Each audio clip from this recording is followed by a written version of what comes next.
Children, please take out chapter number 3.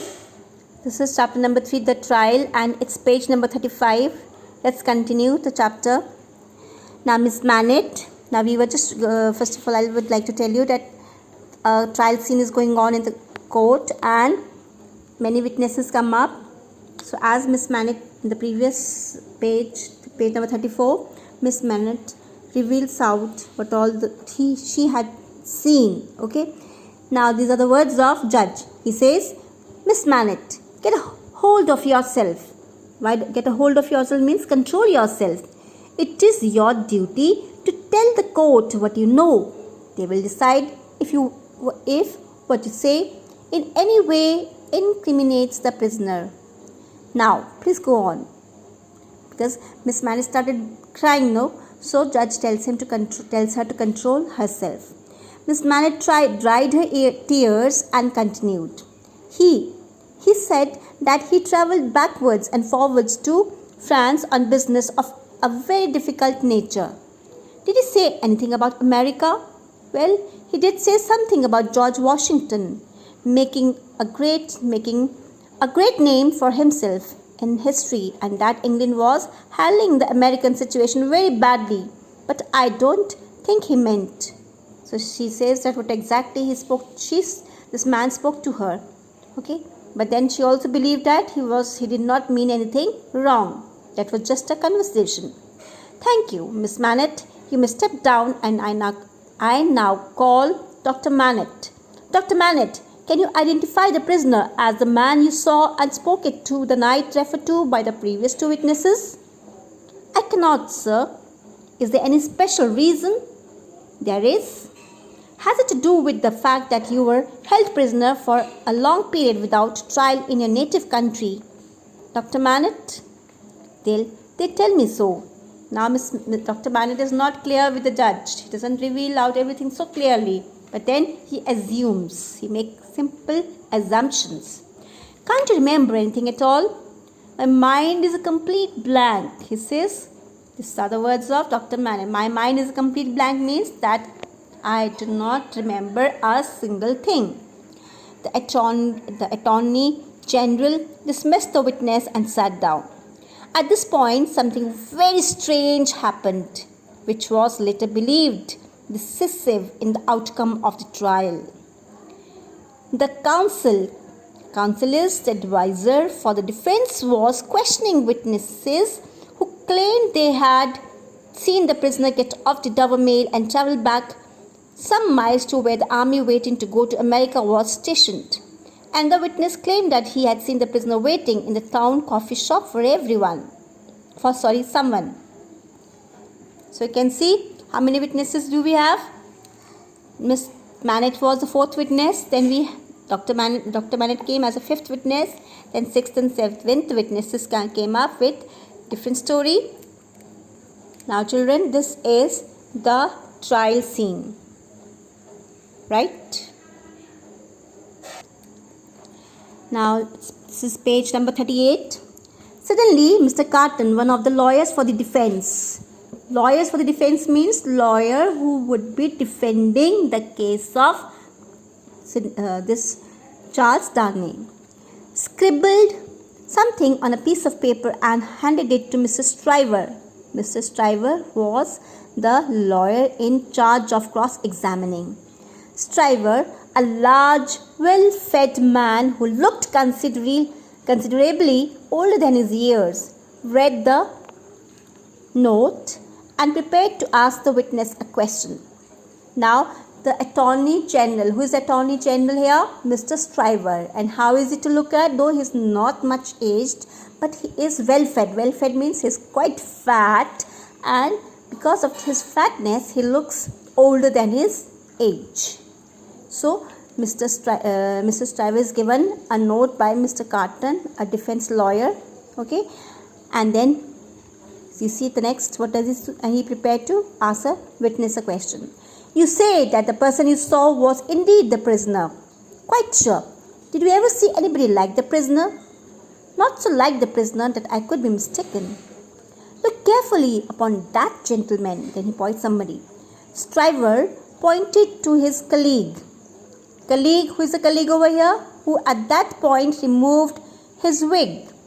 Though his long dark hair, the same length as the prisoner's, was not as well cared for, the resemblance between the two men was striking. So over here, Mr. Carton brings a twist in the story. So he just hands over some note to Mr. Stryver, and the new question is asked that is somebody similar of similar personality. Yeah, like have you seen somebody else with the same face, same persona? Okay.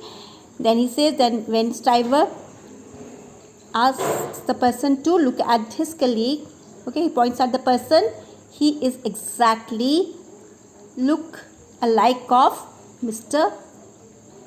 Darnay. Now look at that prisoner. Look at the prisoner. Are they not almost identical?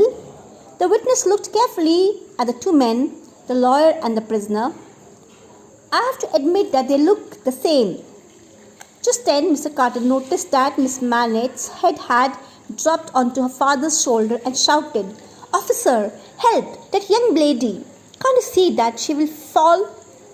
Now you can see over here Mr. Carton though he comes up with a new twist in the story, but then he has an attention towards the lady who is about to become unconscious there. Miss Manette is like she had the head dropped onto her father's shoulder and appeared to be in unconscious state.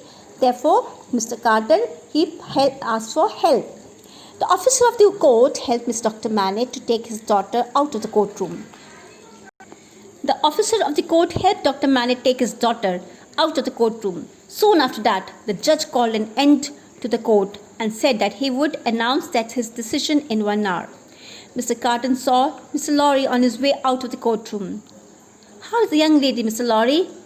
"Distressed, but better." Distressed means in a sorrowful state. Mr. Carton also approached the prisoner. He could see the anxiety on the accused's face. What is this anxiety? Anxiety refers to the worry. Okay, when the worry or tension. Just note it down. All the word meanings have to be noted down by you, or you should look into the dictionary for the words and please read the chapter on your own. "You wish to hear of Miss Manette? She is much better." Now Carton could read. He was a good observer. He could observe that Charles Darnley had a concern for Miss Manette.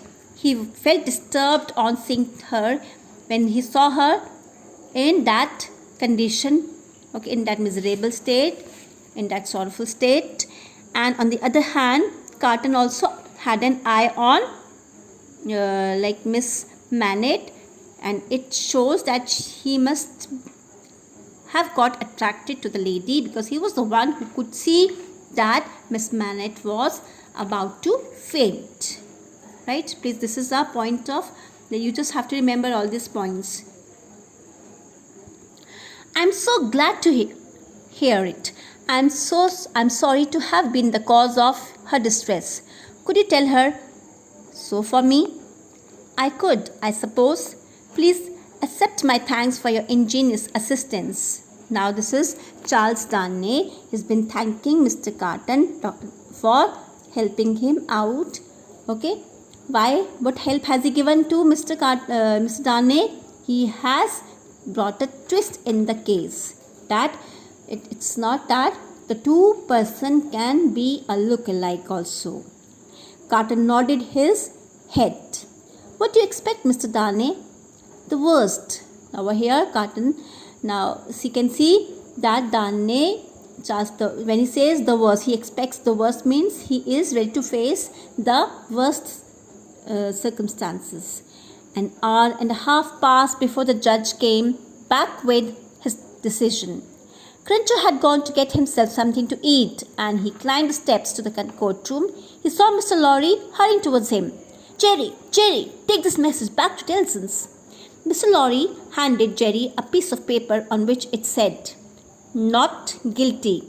Jerry smiled and looked at Mr. Lorry. "If you had sent the message recalled to life again, I would have understood what you meant this time." Now, You see, every time whenever Laurie used to send a message, recall to life, Jerry used to get confused. Now over here, what is not guilty? Who is not guilty?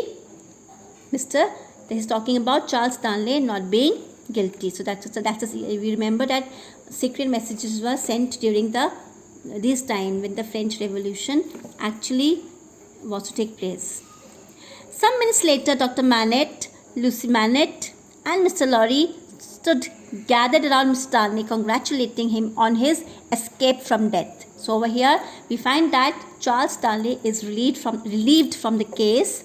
Okay, now everybody's like all these people, Dr. Manette, Lucy Manette, Mr. Laurie, were congratulating him.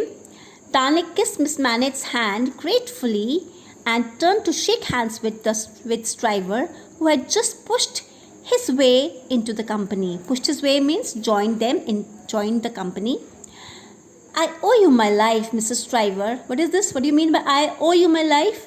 That whatever life I have, like you have given me a new life. So my life is indebted to you. Indebted means that my life belongs to you. Anytime you need my help in your life, I'll be there for you. Right? So I'm glad to have cleared your name, Miss Darnley. Mr. Laurie stepped out from behind the large man. I'm glad to have cleared your name, Mr. Darnley. Okay, and then Mr. Laurie comes there. You did a remarkable job. You think so? Well, you ought to know you were there all day. Yes, but Miss Manette is not well and it has been a tiring day for us. All I suggest we all go home now, said Mr. Laurie. So you can see the scene with all of them have gathered. This is Mrs. Stryver, okay, and here this is Charles Darnley. He's been congratulated. Manette, Dr. Manette, Miss Manette, and this is Mr. Laurie. Mr. Laurie in brown coat. Okay, and who is watching over here? This must be Carton. Right? Speak for yourself, said Stryver loudly. I've got a night's work to do. I speak for myself, Mr. Darnley, Miss Lucy, and Miss Laurie looked at Dr. Manette, whose face seemed frozen and whose eyes were fixed on Darnley with a curious, intent look, a frown of dislike and distrust. Lucy softly laid her hand on her father's. Now, what was that? Looking at, Mr. Darnley, it was just like Dr. Manette had got back his memories. Okay, so he seemed to be stuck. His face again seemed frozen and his eyes were fixed on Darnley with a curious, intent look. He just wanted there was some, emotions full of dislike and distrust. At seeing his condition, Miss Manette, what did she do? She laid her hand on her father's shoulder. My father, shall we go home, my father? Her voice shook the shadow of the doctor's face and he agreed. As soon as Miss Manette speaks, what happens? Doctor's face, the facial expression changes and he agrees to go to home. Soon a carriage was brought round and Lucy and the doctor got in. Then Mr. Laurie left wishing Darnley well, as did Stryver. Charles Darnley was now alone. Mr. Carton had been leaning against the wall watching from a distance. When everyone left, Carton came over to where Darnley was standing. Well, how do you feel? I hardly feel I belong to this world, yet I am also faint with hunger. Let me take you to a little nearby tavern there. What is tavern? Tavern is a rest house. Okay, a place where one can. Tavern is an inn, a rest house where one could sit and eat. Right. Then soon they were in a dark place below ground level. They sat by themselves at a table in the corner and ordered while eating. Carton looked at Darnley intensely.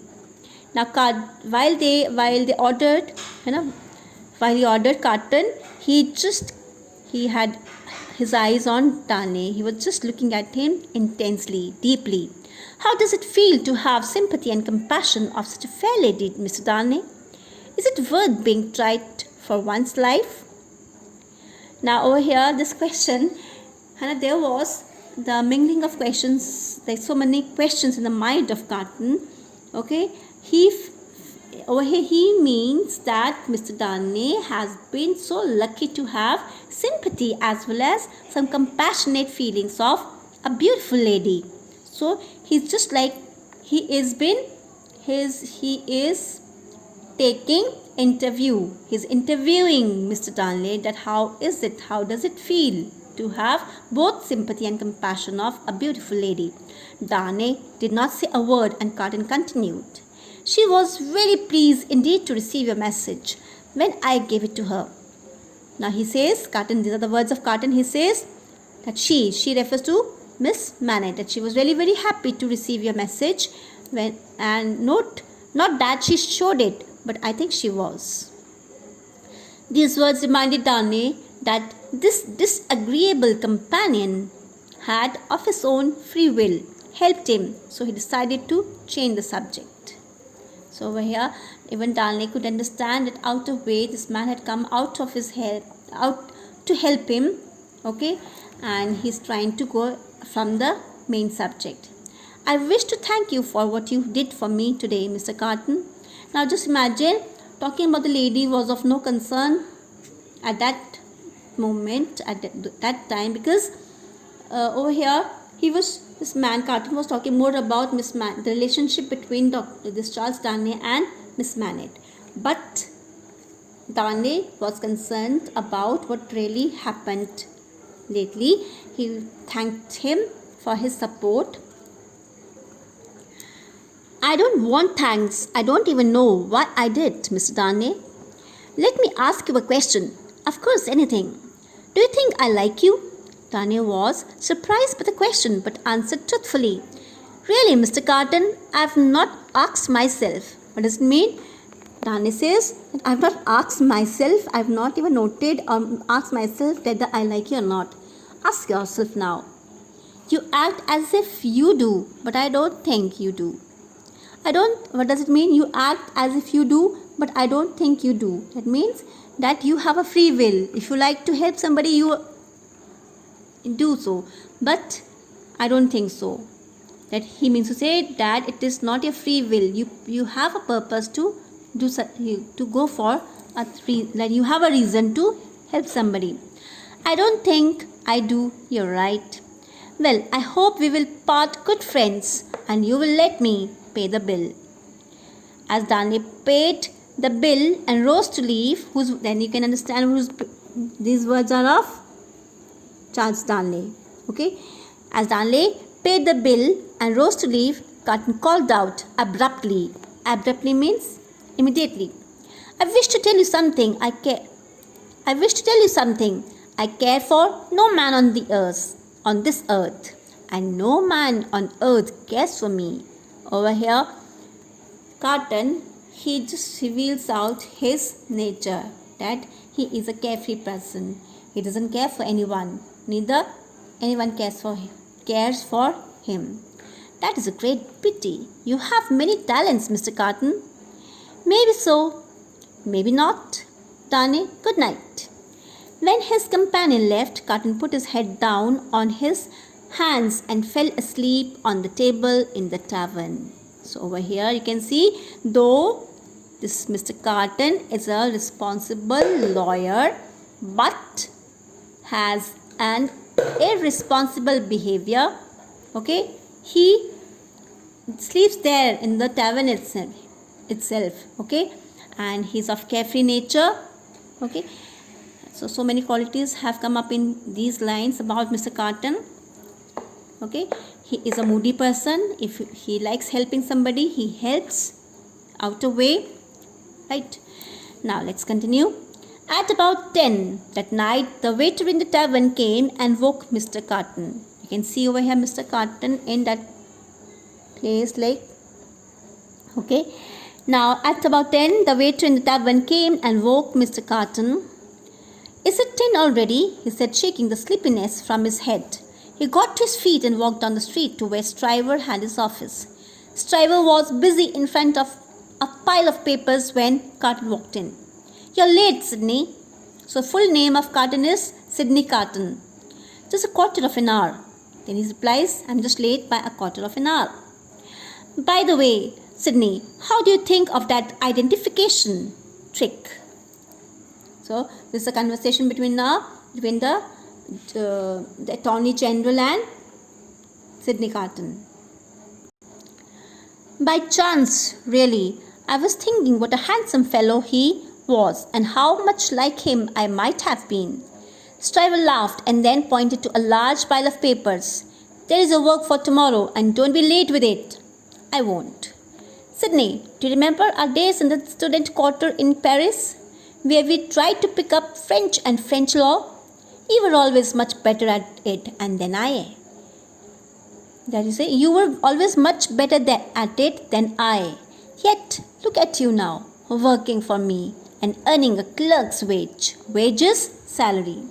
Now over here, we come to know that Sydney Carton and Mr. Stryver, both of them were the classmates working when they were studying law. And Sydney Carton was much better in it than Stryver. But you see, the present condition, Mr. Stryver was Attorney General and Sydney Carton was he was working as a clerk. Okay, he was taking a salary of a clerk. You were always better at making yourself heard. I just can't be bothered. These are the words of Carton. What a pity, Sydney. What a pity. But I do believe I can do nothing to change you.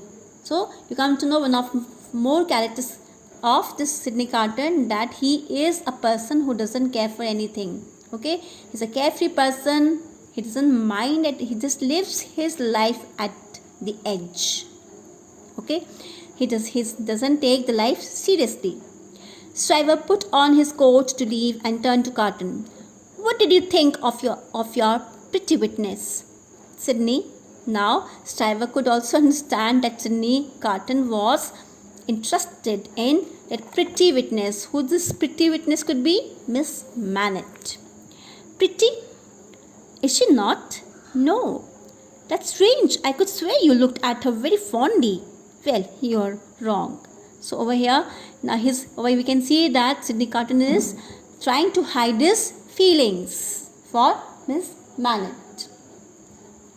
Carton showed Stryver down the stairs with his candle. Outside it was a cold grey night. He came back into the office and collapsed at a desk and cried till the papers on it were wet with wasted tears. He knew he could do nothing to stop the sadness eating away at him like an incurable disease. Now, what could you understand over here? Though Carton showed himself that he was a very hard-hearted man, but exactly he had a tender heart deep within, and he also possessed the quality to like someone, but now he was helpless because in front of him he could see that the lady whom he likes somebody else, and though he appeared quite strong character, he was lonely deep within, and when he was alone, he cried till the papers on it were wet with wasted tears. Wasted tears means nobody could understand him. Nobody could ever know that he was sorrowful deep within. Okay, incurable disease refers to the love, the emotions which he had for the pretty witness. So over here he just refuses that she's not pretty, but he just jokingly, Mr. Stryver could also observe him, and he just makes a joke of him that he had been looking at her very fondly. Please read up till here. Next chapter will continue in our next video.